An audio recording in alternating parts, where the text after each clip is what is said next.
COPD అనేది ఎంతవరకు common అయిపోయింది అండ్ ఇది చాలా డేంజరస్ అని కూడా చెప్పొచ్చా? రైట్.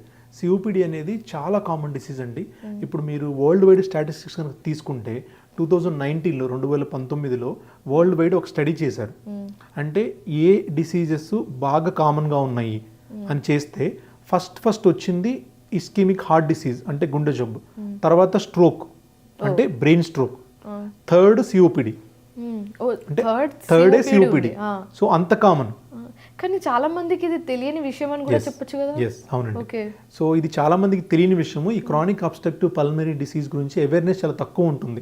అందరూ హార్ట్ స్ట్రోక్ అన్న బ్రెయిన్ స్ట్రోక్ అన్న వెంటనే వాళ్ళకి ఐడియా వచ్చేస్తుంది, కానీ ఇది అలా కాదనమాట. సో ఇది third leading cause of death గురించి చెప్తున్నాను.